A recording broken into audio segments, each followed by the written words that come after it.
دن یوں ہی گزرتے چلے گئے۔ منال کو سمجھ نہیں آ رہی تھی کہ آخر معاذ نے یہ شادی کیوں کی تھی۔ جب اسے منال سے کوئی سروکار نہیں تھا تو ایسا بھی ہو سکتا ہے کہ وہ مجھ سے شادی کے لیے راضی نہیں تھا اور چچا نے زبردستی کی۔ اس نے سوچا۔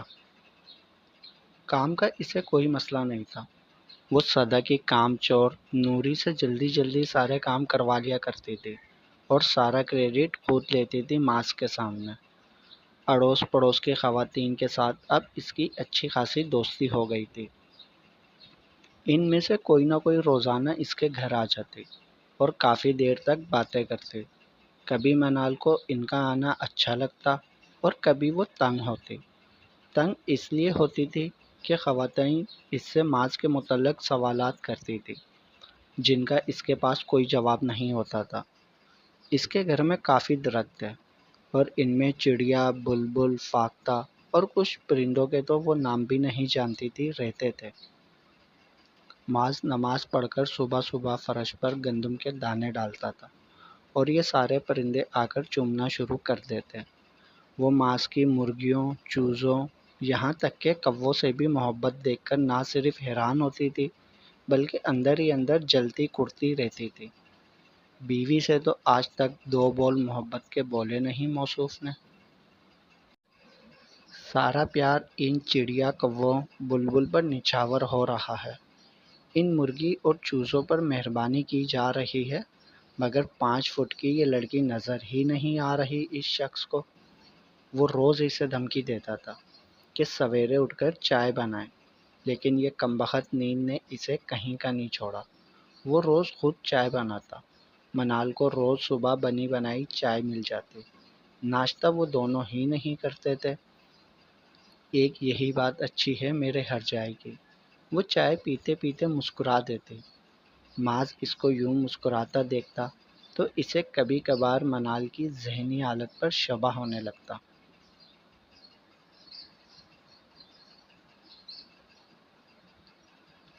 آج حلیمہ خاتون اپنی بہوؤں اور بیٹیوں سمیت آئیں۔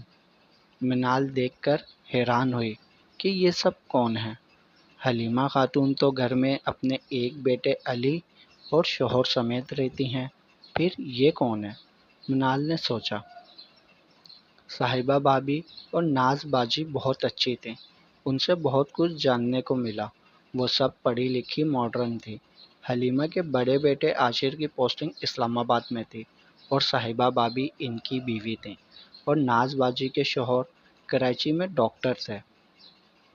ہم سردیوں کی چھٹیوں میں گاؤں آتے ہیں ورنہ موسم گرما میں تو یہاں رہنے جیسا نہیں ہوتا، ناز باجی نے کہا۔ منال، تم بھی گرمیوں میں کراچی جاؤ گی نا؟ صاحبہ بھابھی نارنجی چھیلتے ہوئے بولی۔ نہیں، میں کراچی کیوں جاؤں گی؟ اب یہی میرا گھر ہے، گرمی ہو یا سردی، میں اور معاذ ایک دوسرے سے دور نہیں رہ سکتے۔ جہاں معاذ ہوں گے وہاں میں۔ منال نے لمبی چھوڑی۔ ماشاءاللہ، لگتا ہے بہت محبت ہے دونوں میں، ناز باجی بولی۔ ہاں اور نہیں تو کیا، انہوں نے تو سال کا انتظار بھی نہیں کیا رخصتی کے لیے اور مجھے لے آئے، دیکھیں۔ منال نے بالوں میں انگلیاں پھیرتے ہوئے کہا۔ پیچھے سے آتے معاذ نے منال کی ساری باتیں سن لی تھی۔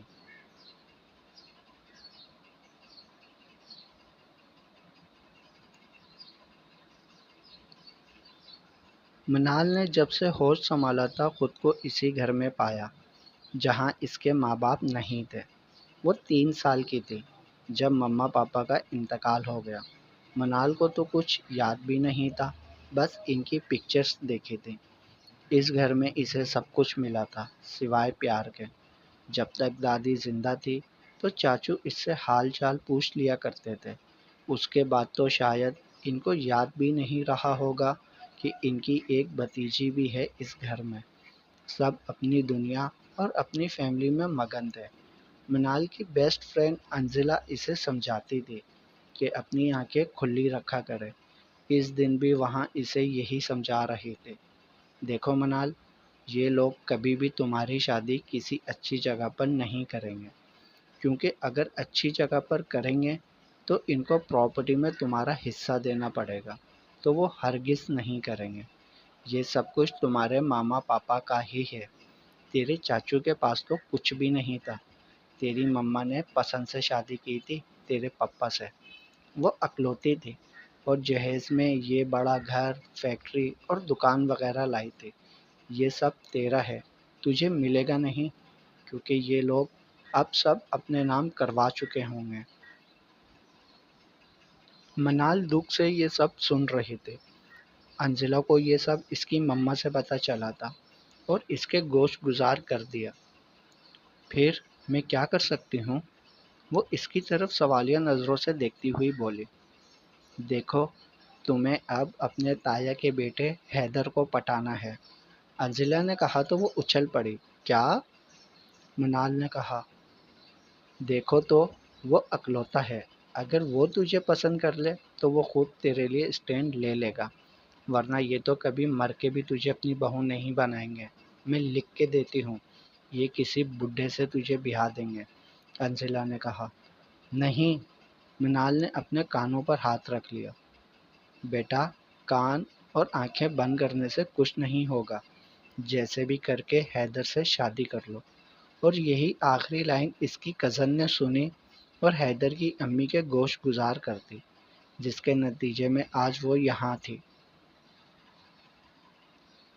ماس کے والد شاہ میر خان بہت بڑے ذمہ دار تھے۔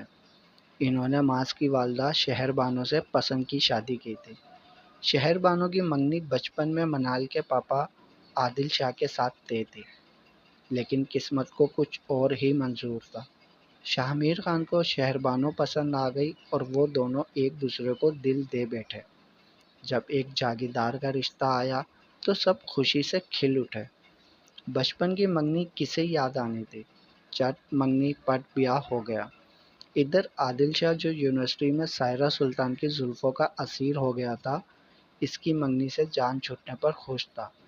سائرہ کے پاپا نے بھی ایک شرط رکھی تھی کہ وہ گھر داماد ہوگا۔ یہ شرط بھی عادل شاہ نے قبول کر لی تھی۔ ان کی شادی کے چند ماہ بعد سائرہ کے پاپا فوت ہو گئے اور سائرہ کا کوئی میکا نہیں تھا۔ ماں باپ پہلے ہی چل بسے تھے۔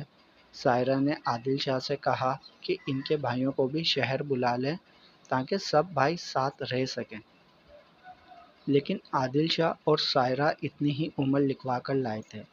3 سال کی منال کو چھوڑ کر خالق حقیقی سے جا ملے۔ حلیمہ خاتون ماس کے ساتھ کراچی آئی تھیں، بیٹی ناز کے گھر۔ وہیں ان کی ملاقات ہاسپٹل میں منال کی چچی سے ہوئی۔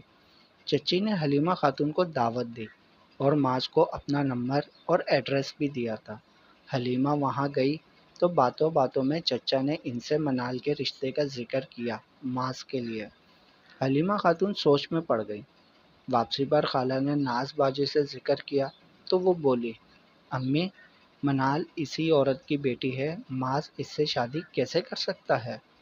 اس سے جس کی ماں نے اس کی ماں کا حق مارا تھا۔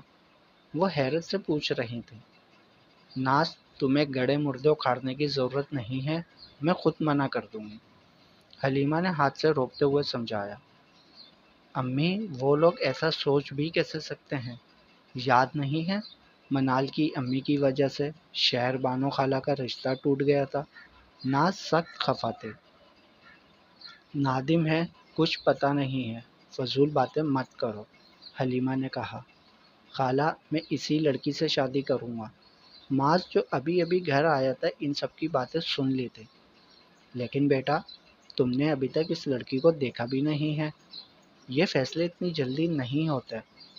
حلیمہ اسے سمجھاتے ہوئے بولی، نہیں خالہ، آپ آج ہی جائیں اور ان سے نکاح کی تاریخ لے آئیں۔ ماس کی بات پر حلیمہ سر پکڑ کر رہ گئیں اور ناز جو ماس سے کافی بڑی تھی اس کے پیچھے گئیں تاکہ اسے سمجھا سکیں، لیکن وہ الٹا ان پر چڑھ دوڑا۔ ناز باجی، آپ مجھے سب بتائیں، کیا ہوا تھا امی کے ساتھ؟ اور ناز نے جو ادھر ادھر سے سنا تھا سب ماس کے گوش گزار کر دیا۔ ماس نے اپنی ماں کو نہیں دیکھا تھا، وہ اس کی پیدائش کے وقت کمزور ہو گئی تھیں اور ایک ہفتے کے اندر ہی چل بسیں۔ شاہ میر خان نے دوسری شادی نہیں کی تھی کیونکہ انہیں شہر بانو سے محبت تھی اور چند سال پہلے وہ بھی اللہ کو پیارے ہو گئے۔ معاذ اکیلا رہ گیا تھا۔ پھر حلیمہ خالہ کا گھر قریب تھا اور وہ ہر طرح سے معاذ کا خیال رکھتی تھی، اور جب وہ شادی کرنا چاہ رہا تھا تو حلیمہ بھی خوش ہو گئی تھی کہ وہ اب اکیلا نہیں رہے گا، لیکن وہ بے خبر تھی کہ ناز کی سنی سنائی باتوں کی وجہ سے معاذ کے دل میں منال کے خلاف اعلان جنگ ہو چکا تھا۔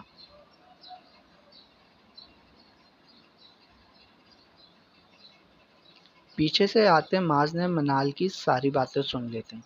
اسے یوں اچانک آتا دیکھ کر منال کنفیوز بھی ہوئی اور شرمندہ بھی۔ یہ جن اچانک کہاں سے برآمد ہو گیا؟ منال کو دل ہی دل میں غصہ آیا۔ معاذ بنا کچھ کہے کمرے میں گھس گیا۔ سب کے جانے کے بعد وہ دیر تک منال باہر ہی بیٹھی رہی۔ جو کچھ معاذ نے سن لیا تھا، اس کے بعد منال میں ہمت نہیں ہو رہی تھی اس کا سامنا کرنے کی۔ سارا دن وہ اس سے نظریں چراتی رہی۔ پھر رات کو چھپڑ میں دونوں آگ جلا کر بیٹھے رہے، لیکن دونوں کے مابین ہمیشہ کی طرح خاموشی تھی۔ معاذ جو موبائل میں جھکا ہوا تھا تو سر ہی نہیں اٹھایا تھا کب سے۔ منال نے بھی موبائل اٹھا لیا۔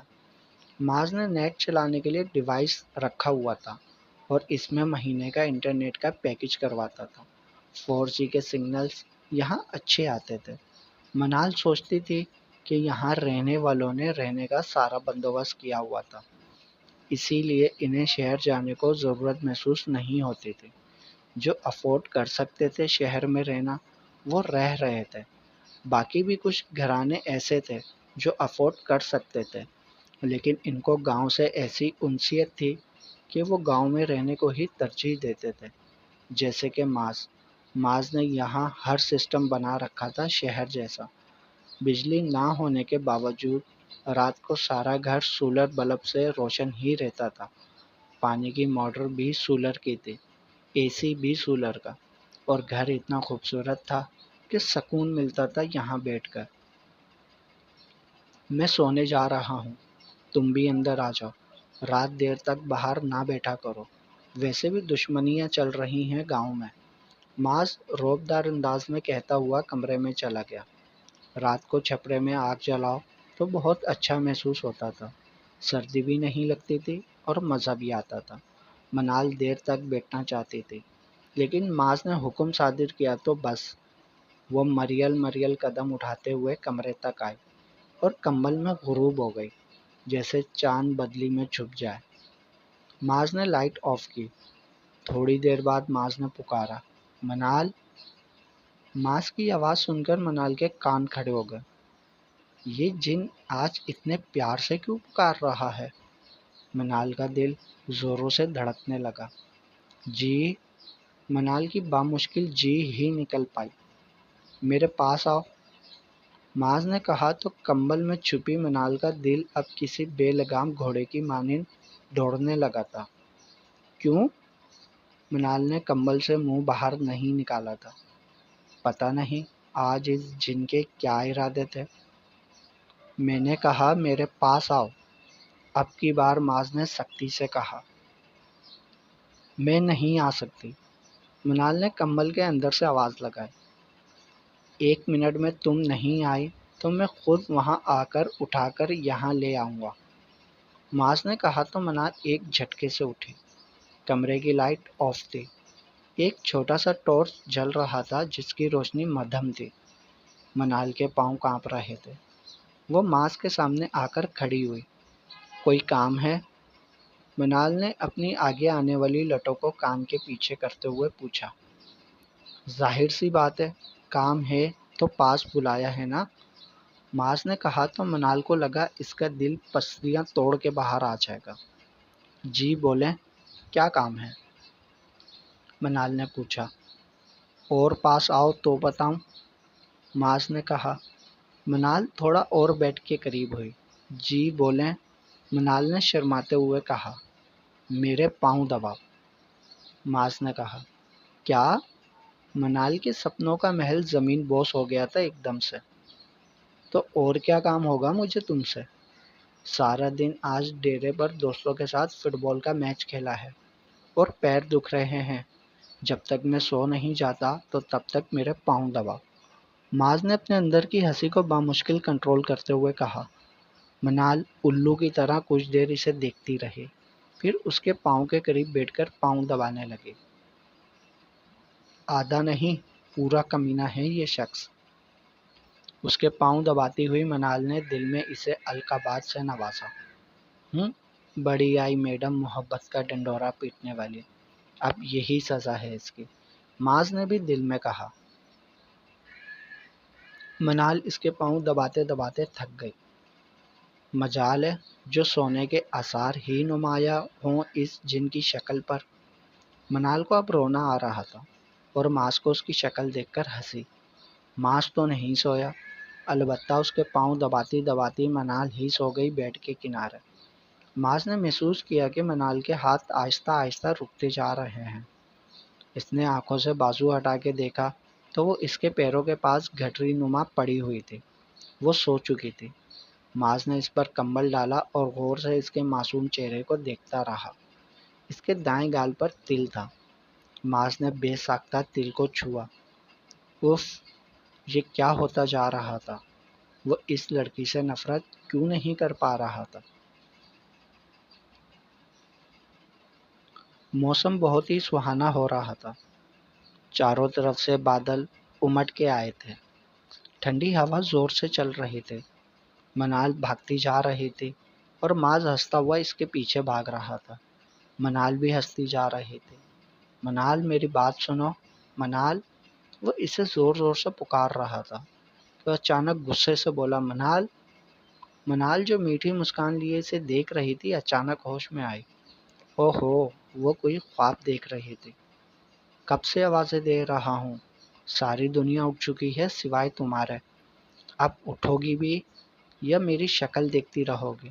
وہ اپنی جیکٹ اٹھاتا ہوا بولا۔ وہ مجھے نیند آ گئی تھی۔ منال جلدی سے اٹھی اور اپنی چپل ڈھونڈتے ہوئے بولی۔ ہاں، بس ایک یہی کام کروا لو تم سے۔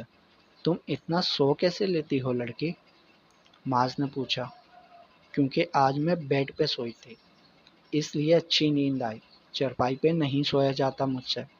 وہ غصے سے بولتی ہوئی گڑاپ سے واش روم میں گھس گئی۔ اچھا، تو میڈم کو بیڈ بھی چاہیے، ٹھیک ہے، آج سے تم دوسرے کمرے میں سو جانا، وہاں پہ بیڈ بھی ملے گا اور نیند بھی اچھی آئے گی۔ منال نے ڈرتے ڈرتے واش روم سے منہ باہر نکالا، وہ جا چکا تھا۔